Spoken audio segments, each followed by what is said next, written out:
We must be very careful with our traditional institutions because that is the basis of our identity. I repeat, we must be very, very careful with our traditional institutions because that is the fulcrum, the basis of our identity. We know you as a Yoruba man because of your traditional and culture, not because of your religion. We know you as an Igbo man because of your tradition and culture, not because of your religion. We know you as an Hausa man and every other tribe. We know them according to their culture. The issue of religion is becoming a menace, a problem, very, very big problem. When you look at the three major tribes, we have the Yorubas, they have OPC. The Igbos have IPOB. Well, we'll come to that later. While the Hausas have Arewa. Every region has a group that represents them in case things go south. We told you that according to Awolowo, he said Nigeria is a mere geographical expression. So we must be very, very careful with our traditional institutions. They are what represents us as a people. That is why we'll do all we can to make sure we stop any religious leader that wants to make us look down on the traditional institutions that make us as a people. Even though we are not perfect, our traditional and cultures are not perfect, we have the time to do an upgrade. But that does not mean that somebody, like what is happening in the Southwest, our fathers are saying that they should not respect, especially this Alashen of Ishen.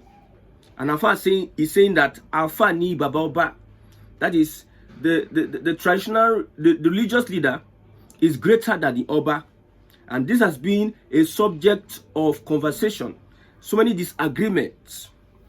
We are first Yorubas, we are first Igbos, we are first Hausas before any other thing can stop.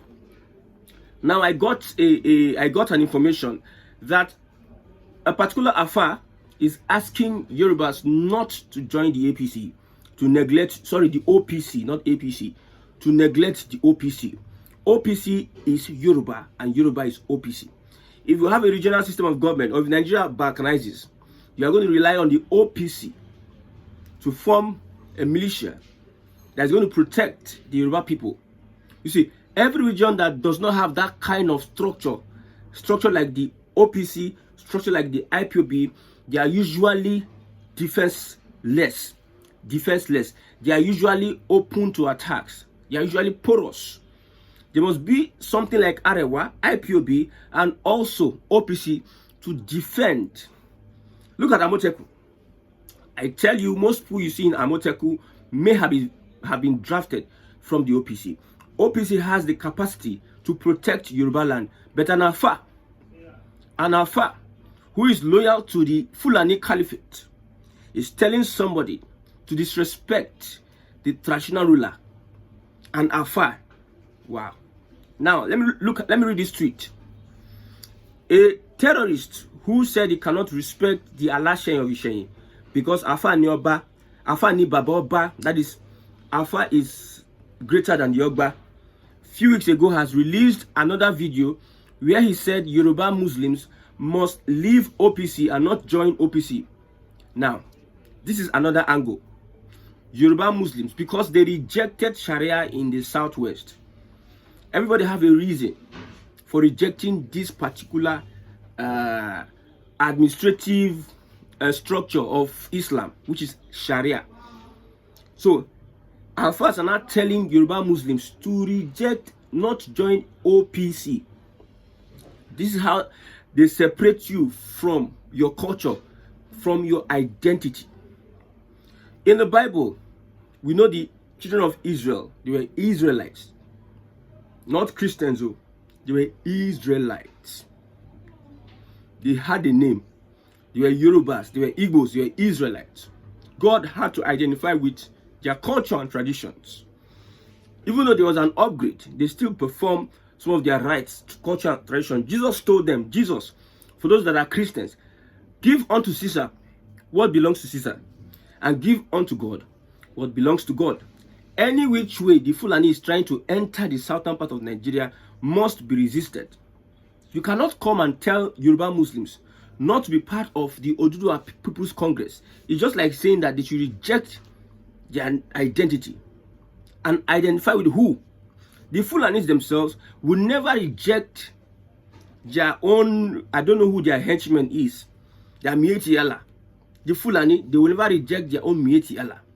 But you are influencing an Afar in the southwest to tell the Yorubas that they should reject the OPC. I've told you that these Fulanis, they are not ordinary people. They don't just say some things. They say 1% and use 200% as action. Nobody should lose down their guard. So what is OPC? OPC was created by Yoruba nationalists, people who are standing for the Yoruba cause. In 1993, it was created in 1993 in order to fight for the presidential mandate of MK Abiola, a Yoruba Muslim who was killed with his wife by a brutal Arewa military junta. Now, the same Arewa that killed the Arewa military junta, I told you, every region has their own military wing. So unfortunate that the Southeast politicians and governors and what have you are not supporting the IPOB. I don't know. IPOB somehow has come up to represent the Igbo people. Like the way OPC was created by Yoruba nationalists in 1993 in order to fight for the presidential mandate of MK Abiola that was even killed by the Arewa group, the one for the Northlands.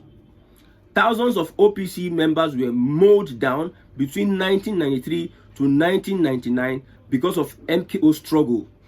This militant struggle and international pressure was why the Arewa junta were forced out of power.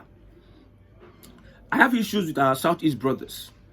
I've said it before that the Yorubas have OPC and it's a force to reckon with. Amotekun OPC is a force to reckon with in Yoruba land. These Yoruba politicians, they know how to play their politics and they know how to assemble themselves to fight a common goal. We have like 3 APC governors and 2 PDP governors in the Southwest, but when they want to do something, they come and they put back their differences and make sure that they secure the region, the Southwest region.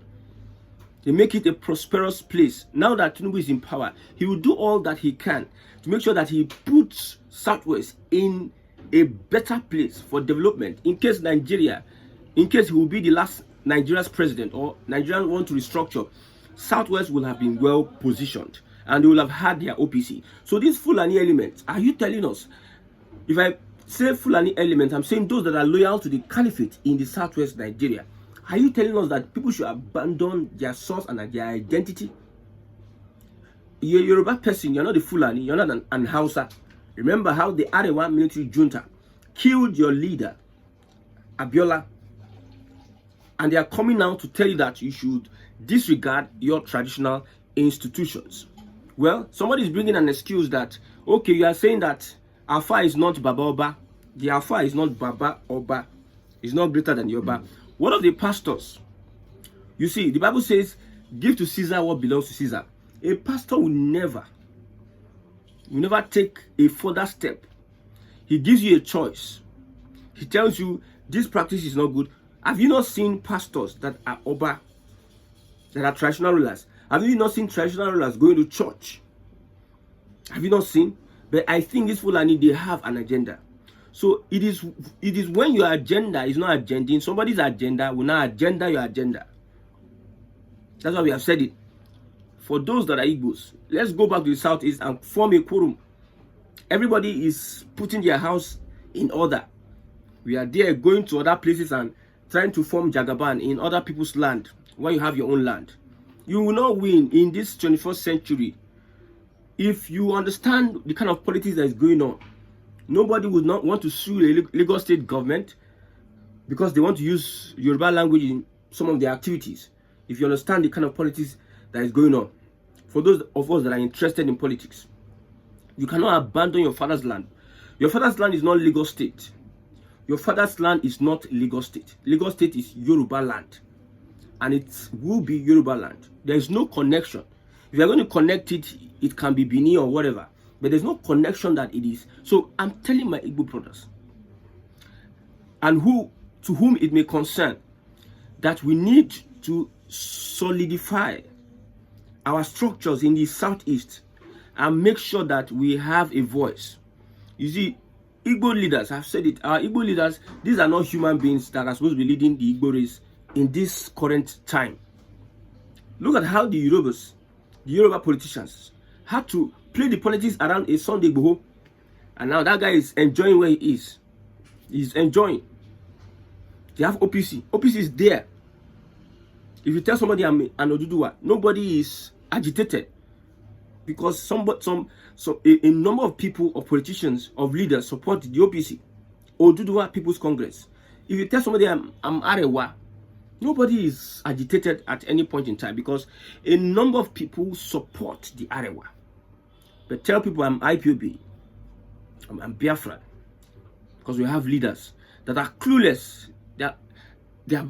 I believe this is well orchestrated, because the Fulani may have selected leaders in the southeast to lead us, because I don't see any of these guys.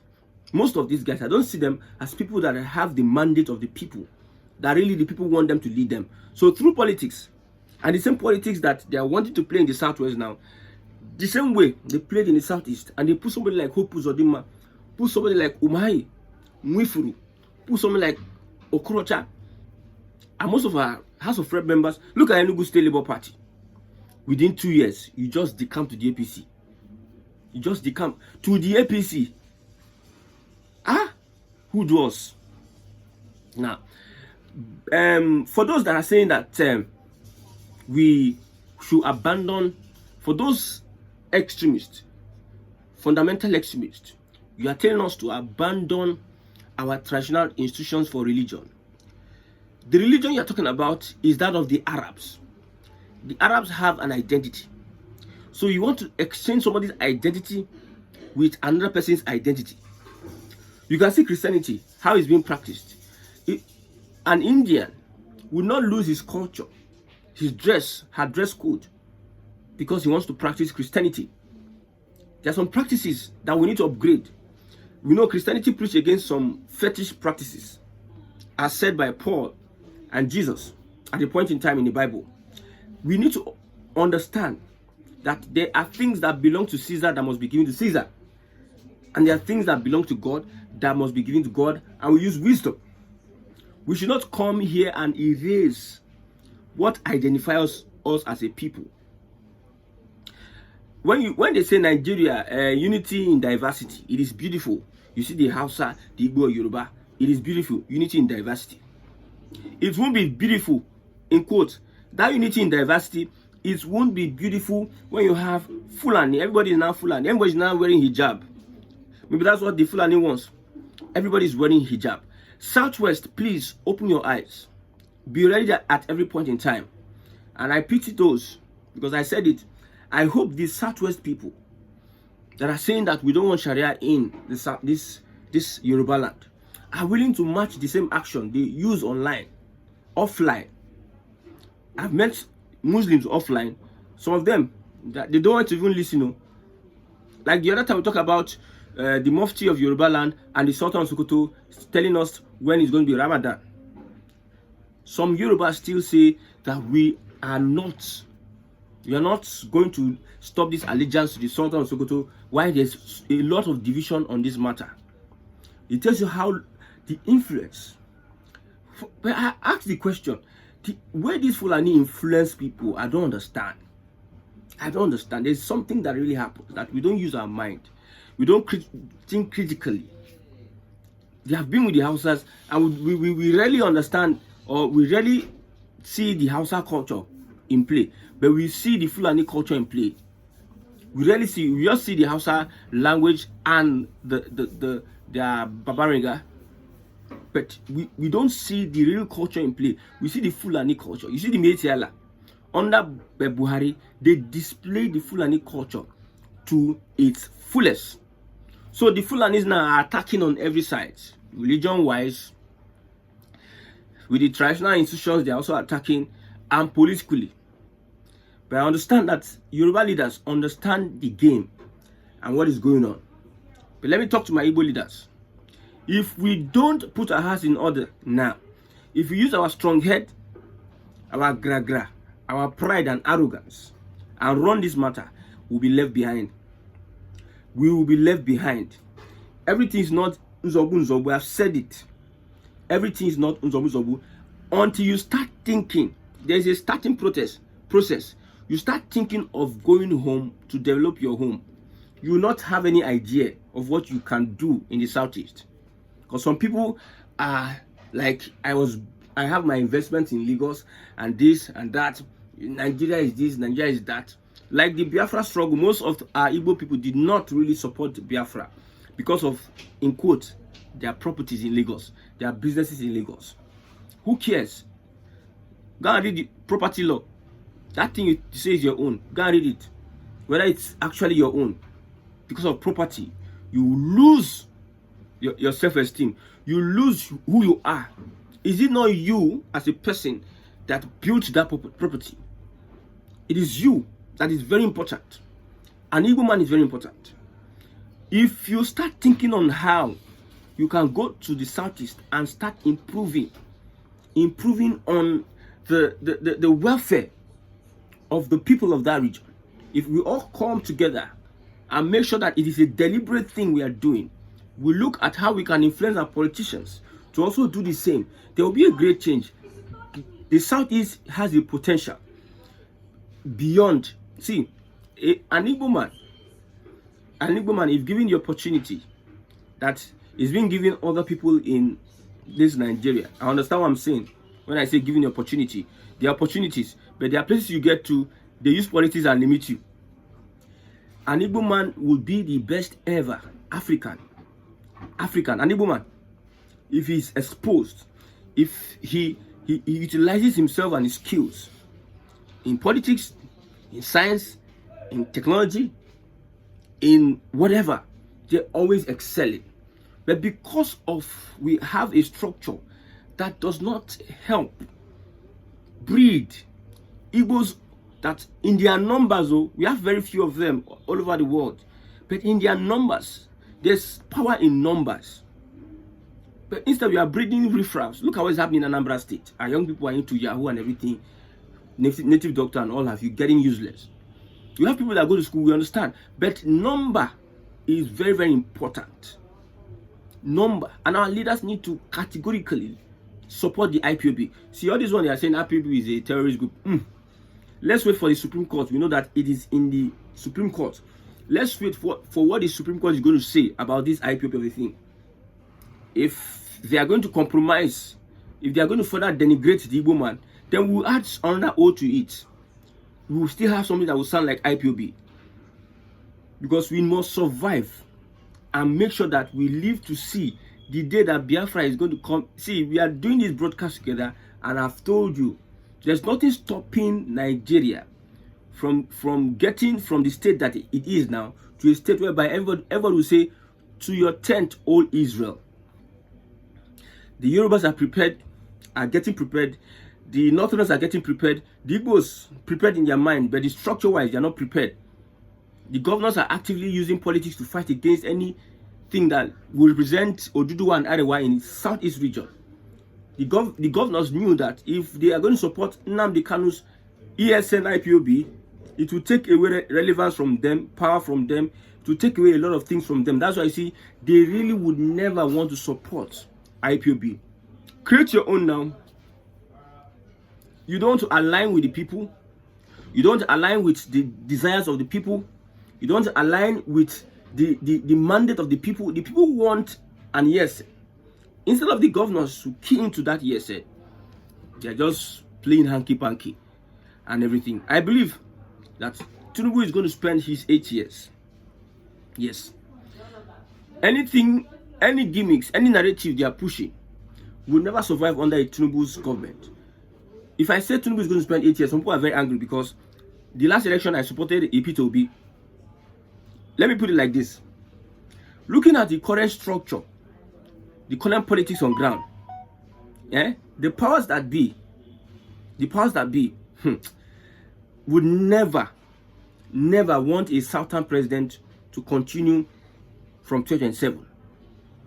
So somebody who has that sagacity, that will play dirty, very, very dirty. If Peter Obi enters there, they may handle him like the way they handled Jonathan. So I told you that these Fulanis are everywhere. I know I'm mentioning the Fulanis, they are everywhere. They may handle P2B the way they handle Jonathan. And the division, they are very good at planting division in the southern part of the country. Igbos and Yoruba, they are sworn enemies now. I'm telling you. Forget all this packaging we are packaging. When the real issue comes, you understand that the enmity that has been planted by the Fulani a very long time ago will be showing before our faces. So it's either a southern president run that package, or no 8 years. A southern president must run that package. If the Fulani let them do what they want to do. Let them do what they want to do. It must be 8 years. And if another person come, let it be a middle belt that becomes the president. After middle belt, then, because this is what I'm saying. I've told you, Tinubu may be Nigeria's last president. We are just saying it for saying sake. This Fulani, what they are planning, all these ones are not playing at all. They are not playing. Even with people decamping to the APC, they are not playing. No, they will find a way, make sure that they give this man tough time. But somehow, a southern president must emerge. Somehow, our militia, the OPC and IPOB will never ever be destroyed by the Arewa. Arewa tried in destroying Nnamdi Kanu. They tried in destroying Awolowo. But no, this time is different. We will never allow that to subsist anymore.